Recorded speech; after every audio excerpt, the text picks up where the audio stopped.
Ok, merci.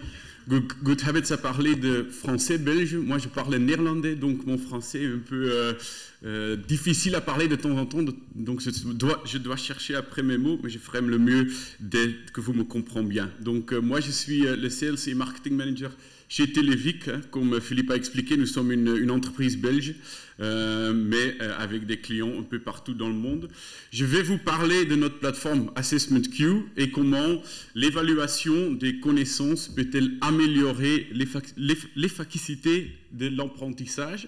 C'est un peu notre approche très spécifique, notre vue sur tout ce qui est les formations dans des entreprises, des gouvernements, des écoles et tout ça. Et Assessment Q, c'est notre plateforme que nous avons développée nous-mêmes. Donc, la première slide, on demande à notre client, nos prospects, toujours la même question, c'est comment ils déterminent la direction de leur stratégie de RH et L&D sans ils ont une vue sur la route à suivre. Ça, c'est important parce que de temps en temps, les responsables sont demandés, montre-moi le ROI et les KPI des formations, mais c'est très difficile de temps en temps quand vous n'avez pas des données, quand vous n'avez pas du data concrète sur les résultats, sur le niveau de connaissance et tout ça.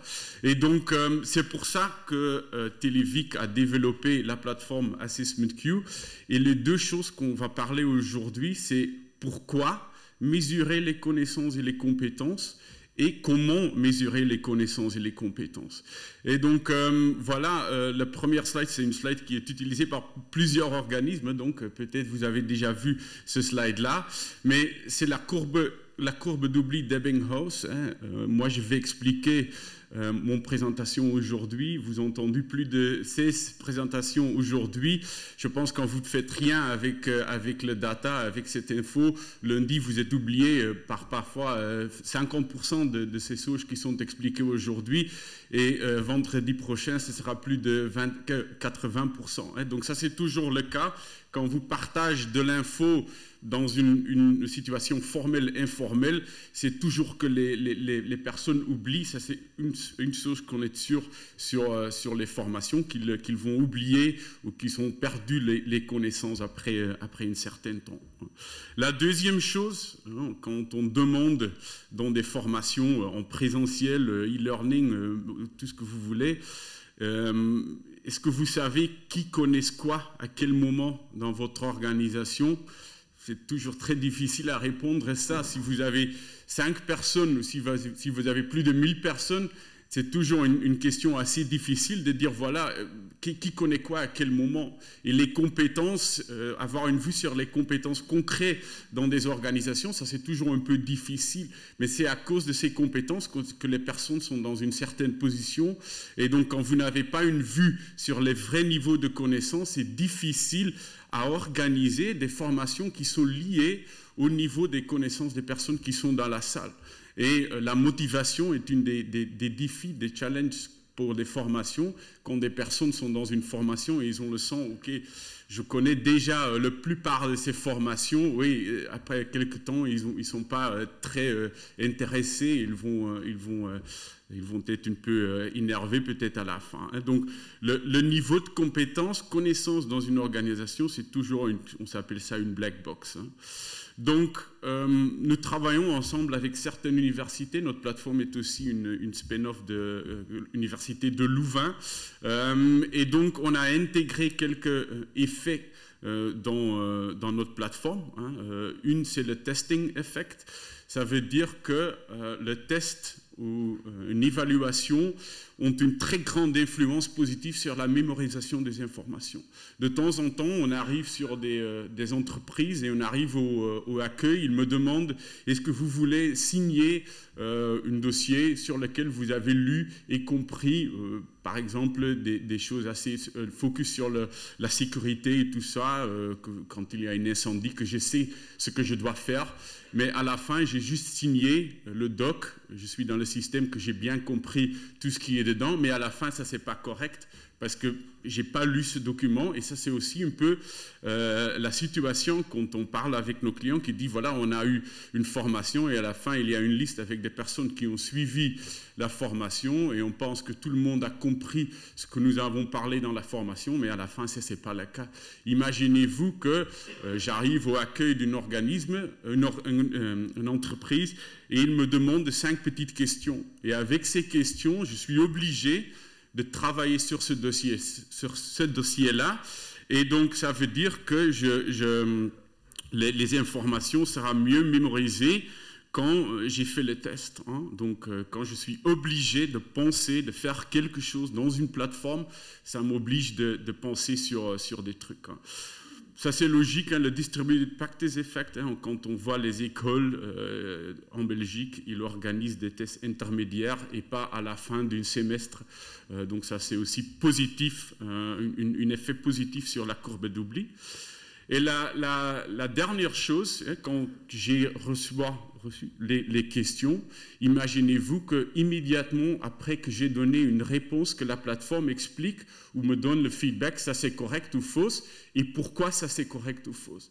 Et ça c'est vraiment le moment que les personnes, les étudiants ou les collaborateurs vont apprendre, hein, parce qu'ils sont obligés de faire quelque chose et à la fin, la plateforme va vous expliquer pourquoi c'était fausse ou pourquoi c'était correct. Et ça, c'est quand on s'appelle le feedback qui fonctionne très bien. Si le feedback est différent quand quelqu'un a répondu bien ou répondu fausse, ça, c'est aussi des choses qui améliorent l'efficacité des formations. Donc, comment mesurer les connaissances et les compétences, hein, c'est ce que nous faisons avec notre plateforme.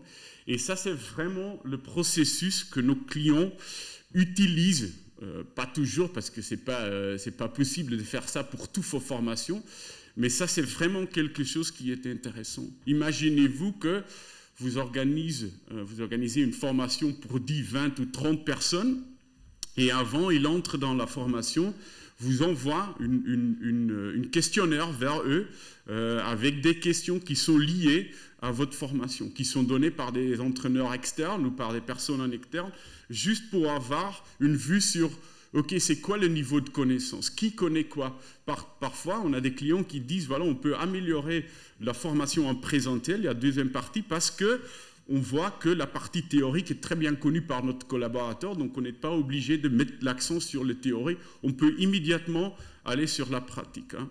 La deuxième phase, c'est la formation training, hein, donc vraiment le moment où vous diffusez des infos, ça peut être en e-learning, ça peut être en présentiel, ça peut être, ils vont beaucoup des solutions être présentées aujourd'hui.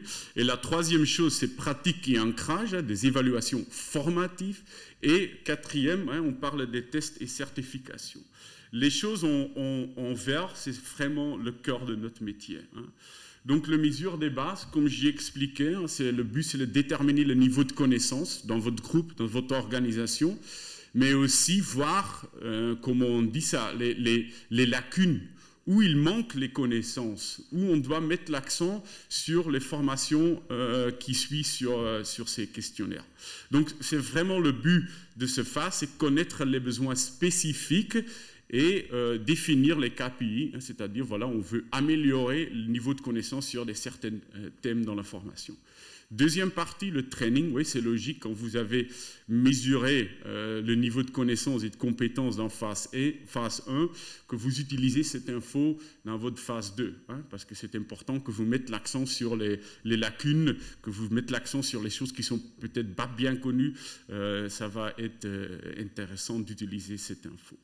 Hein, donc, la troisième chose, c'est la pratique et ancrage. Imaginez-vous que vous recevez une questionnaire de moi lundi sur lequel je demande des choses qui sont qui était présent dans mon présentation, ça va être intéressant parce que vous êtes obligé de travailler avec ça.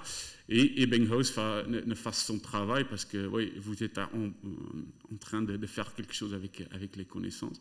Et intégrer les connaissances en demandant aux employés de travailler activement avec elles. Donc ça c'est le cas. Et on s'appelle ça les évaluations formatives. Hein. Donc les formations pour apprendre, des évaluations pour apprendre. Le but c'est pas d'utiliser ces data pour punir quelqu'un. Non, le but c'est vraiment qu'il apprend par faire des choses. Et phase 4, c'est tester certifié. Hein, c'est identifier les bénéfices de l'apprentissage. À la fin, vous pouvez vraiment organiser un test certifiant. Ça, c'est possible, c'est pas obligé. Mais là, vous avez vraiment une vue sur le ROI. Est-ce que le niveau de connaissance, de compétence, et est-ce qu'il y a une différence entre notre base de mesurement et la quatrième phase, hein? De cette façon, vous pouvez vraiment expliquer le ROI et à la fin, vous avez un peu une vue sur la route que vous avez suivie pendant ce processus. Hein.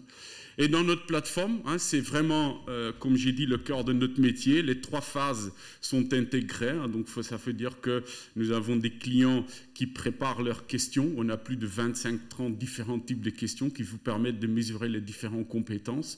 La deuxième phase, c'est-à-dire que vous pouvez donner accès à des candidats, à des collaborateurs via notre plateforme ou via une intégration avec une plateforme LMS. Et la troisième, c'est les reports et les analyses. On donne vraiment, notre plateforme sauvegarde tout. Donc ça veut dire que vous avez une gamme de data qui est assez accurate, qui est assez concret, qui montre les lacunes, qui montre les choses qui sont bonnes et tout ça. Donc ça, c'est vraiment la processus que nous facilite avec Assessment Queue. Et Assessment Queue, on a 2 types de clients. On a des clients qui sont un peu dans le pratique et on a des clients qui organisent des vrais examens avec notre plateforme parce que ça, c'est aussi possible avec la plateforme. Et quand on parle Assessment Queue comme plateforme de pratique, ça veut dire que c'est formation tout au long de la vie et pratiquer à tout moment autant que vous le souhaitez. Hein. Donc là, on a des fonctionnalités assez spécifiques. Ça veut dire qu'on peut travailler avec le feedback à plusieurs niveaux.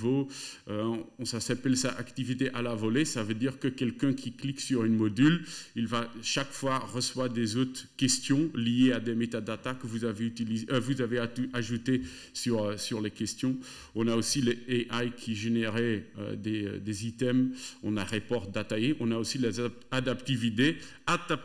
On fait des évaluations orales et écrites. Donc ça, c'est aussi important. Quand quelqu'un doit présenter quelque chose, par exemple, vous pouvez le faire via notre plateforme, vous pouvez l'évaluer via notre plateforme. Et quand on parle comme plateforme d'examen, c'est vraiment des examens low or high stakes, hein, donc des examens dans des écoles, des examens d'entrance, des examens dans toutes les organisations qui organisent des examens. Et là, on a vraiment des fonctionnalités uniques, c'est la prévention et détection de la triche, possibilité de noter et de neutraliser le résultat quand vous avez fait des erreurs, par exemple, et la traçabilité complète, hein, quand on fait des audits, hein, quand il y a des plaintes, des étudiants qui disent voilà, ou des candidats qui disent l'examen n'était pas bien passé, on peut tout simuler après que vous avez tous les datas disponibles dans notre plateforme. Et pour finaliser, donc avec notre plateforme Assessment Queue, vous pouvez vraiment améliorer l'effet de la formation. Vous pouvez obtenir des informations précises sur les connaissances et les compétences dans votre organisation, mieux personnaliser la formation, vraiment montrer le ROI et tout ça, et contrôler la qualité, mais vous gardez le contrôle vraiment sur votre formation, le processus de formation et d'évaluation. Hein. Donc ça, c'est un peu ce que nous faisons aujourd'hui avec notre plateforme. Si vous avez plus de questions, n'hésitez pas à nous contacter. Nous sommes dans la salle et à la fin, vous pouvez vous montrer comment on le fait dans notre client aujourd'hui. Voilà. Merci beaucoup, Bart. Y a-t-il des questions dans la salle sur l'approche d'évaluation, on va dire, formative? Finalement, c'est vraiment le fondement de... Dans le cadre d'apprendre, c'est formatif. Ouais. On a aussi des clients qui font vraiment des examens, donc voilà. Ouais. Super. Okay. Et donc là, cette plateforme est utilisée par combien de clients aujourd'hui? Plus de 500, un peu partout. En France, nous travaillons pour Bureau Veritas, nous travaillons pour CCI, qui fait des examens. Bureau Veritas, c'est plus dans le cadre d'apprendre.